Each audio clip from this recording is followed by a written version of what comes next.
it occurred to me after I finished off that last video that I should tell you about that job in Santa Maria and how I got it. Now, Lyle in Santa Barbara told me that the job I wanted was in Santa Maria. And so I put in the requisition in Santa Maria. Now, up in Santa Maria, Wally, who was the boss up there at the time, had a four-man shop. That's what they had in Santa Barbara, also four men and the boss. And then Wally had four men working at his place. Now, out of those four, one of them was a temporary. I don't know if temporary is provisional. Provisional would be a better word. But he wasn't full-time GTE. Now, this guy was sharp. Retired from the Air Force, electronics, worked on the airplanes. After he fixed the airplane, he had to go up in the airplane with the pilots because you fixed it, baby. It better be right. So, a pretty sharp guy named Mike Espinoza. Good guy. Good guy. Anyway, so he had this Mike as a provisional and in his four-man shop. So he wanted to get Mike on full time. But there was a problem. There's this operator down there in Santa Maria that's got his requisition, or rather his job bid, in for this job. And so he couldn't take Mike on because there was already a full-time GTE employee who put his bid in for this job, me. So he couldn't get Mike on full-time. So he put in the requisition with the HR department, and the HR department said, well, you can't have Mike because there's this guy, this operator. So he says, well, then pull the requisition. So I'm sitting down there in Goleta at the time, waiting for this job to get pulled, and talking to Lyle every time I saw him come through the office. What's going on? What's going on? And he assured me that the job was in Santa Maria. I couldn't understand why I hadn't been pulled yet if the job actually existed. What's up with that? Wally told me a whole bunch of this story later on, years later. But he pulled the requisition when he found out he couldn't have Mike because this operator had his bid in for this job and he wanted Mike.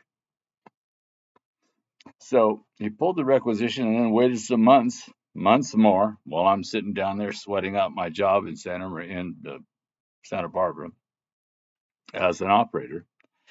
And so he finally got tired of waiting. Every time he'd call the HR department, HR, and I forget what his name was, but he would tell Wally that you can't have him because this operator still got his bid in.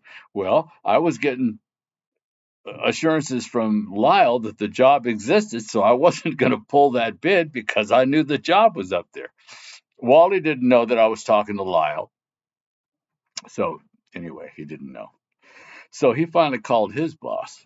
Wally called his boss and Lyle's boss and said, listen, I need to get Mike on. Mike is an expert at all this stuff. He really knows his stuff. I need this kind of a guy here, And he got permission from his boss to increase the size of his shop to 5 guys.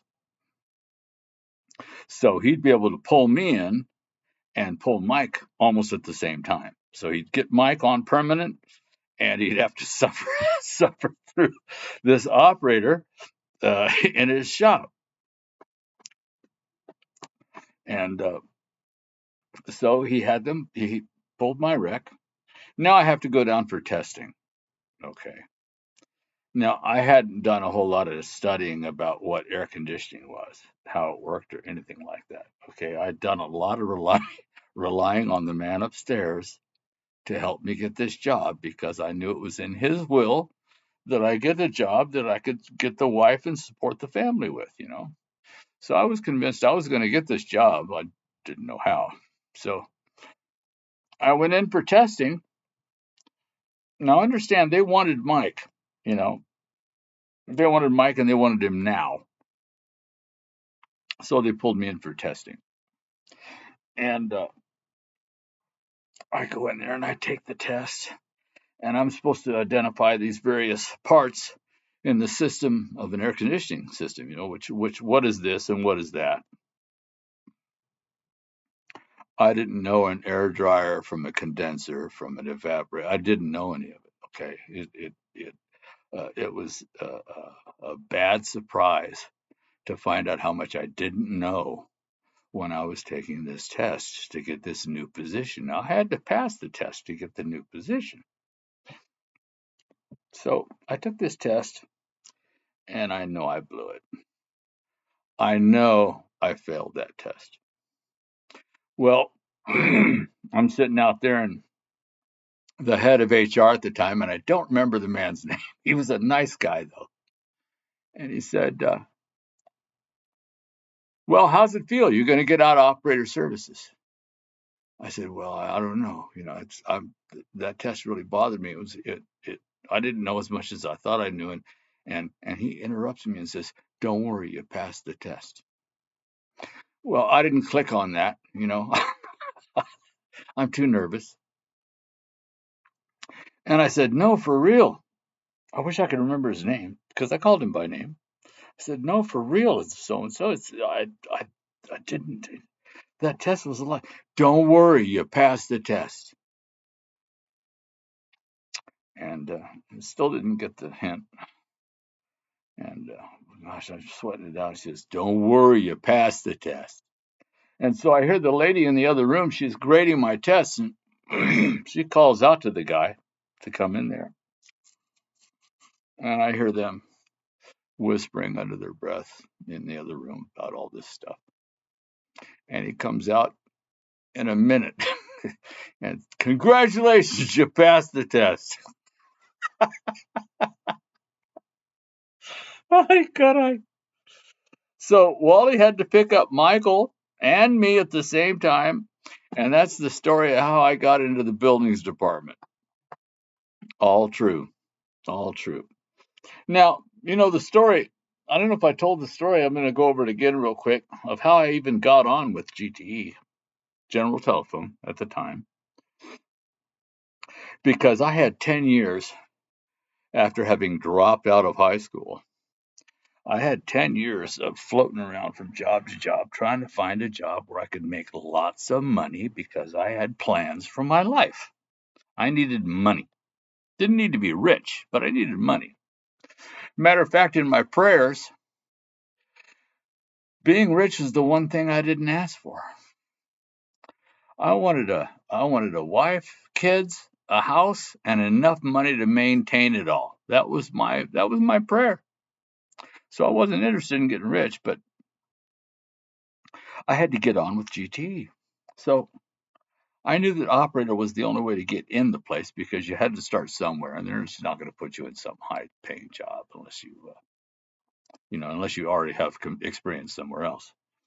So I had applied, and then I would call once a week.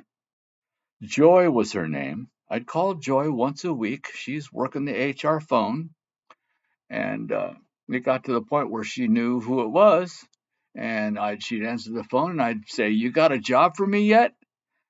She knew who I was. Jay, nothing's happened yet because blah, blah, blah. And then once in a while she'd say, or actually once, she said, well, they are pulling requisitions now for operators.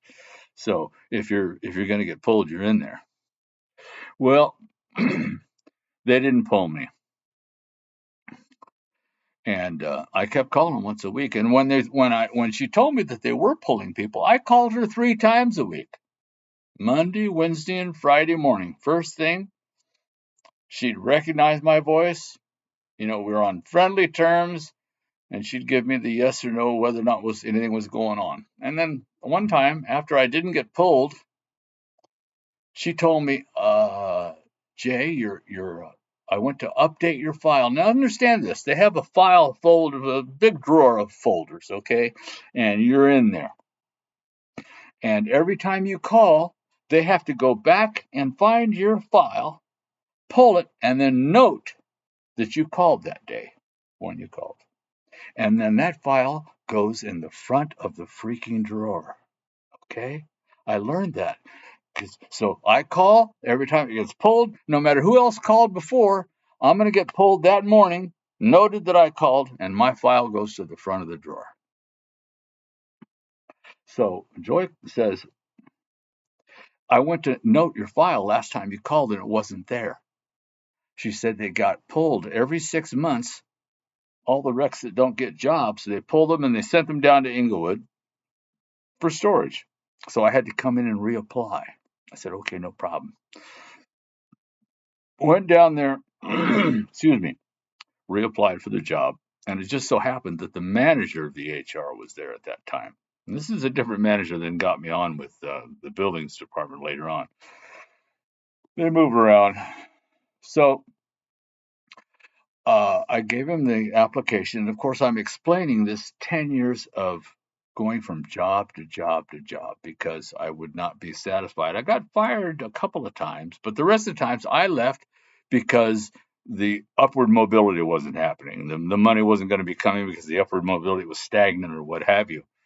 And so I had a really bad record of, an arm's length worth of different jobs in that 10-year period. So I had to convince these people that once I got on with GTE or General Telephone, it wasn't going to happen like that anymore, So I wrote all this down inside the application, and I took it up to the guy, the HR manager, and I handed it to him, and I said, "Well, I need to talk to somebody because if you just read this application the way I wrote it, you're never going to hire me." So, and he, in all seriousness, looked up and said, because he's sitting and I'm standing, and he says, "Do you want to be interviewed?" And I said, "Yes, please interview me." So I got my interview, and I explained what I'd done, why I'd done what I'd done, and that what they were looking at on the application was the old Jay, and here I stand, the new Jay. This is not what's there. So when I come to work here, I'm here for 20 or 30 years. So the guy, it's another guy at that time, because I got asked if I wanted to be interviewed by one manager, and then when I got interviewed, it was by another manager. All right, so I explained to the new manager what the deal was, and how I wasn't the person that was indicated on the application. I was a new guy now. And he started to give me the HR people are funny. He starts to brush me off. Yeah. He's heard this before. And I looked him straight in the face. I talked about being overconfident and cocky before. I looked him straight in the face and I said, "Listen, I don't mean to ruffle your feathers. I'm not trying to insult you or anything like that. But I said, you only have one choice here. And that's whether or not you're going to be the guy that hires me. Because if it's not you, it's going to be the guy that comes after you because I am coming to work here. Okay? This is where I'm coming to work. And it doesn't matter if it takes me another couple of years. I am coming to work here." That impressed him.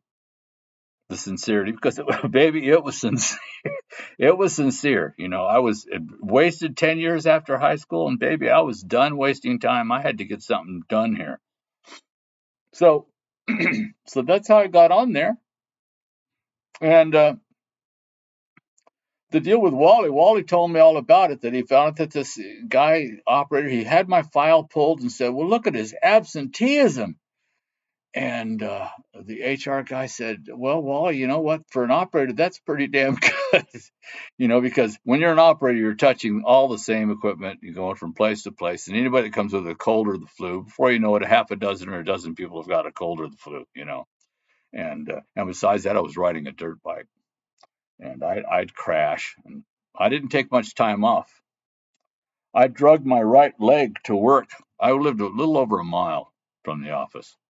And I drug my right leg to work like for 10 weeks. And outrageous pain because I didn't know that I could take, what was it, disability. Didn't know about disability. Hell, I didn't even know there was a pension at GTE. But anyway, that's the story of how I got on with the company and how I got on with buildings department. And that's enough because you already did a half hour of the other one if you stayed around that long. And this one, we're up to 15 minutes and 30 seconds. So we're going to say goodbye for now. And I'm going to get ready to go to bed. All right. See ya. Bye bye. And all that good. God bless you. How's that? Good night.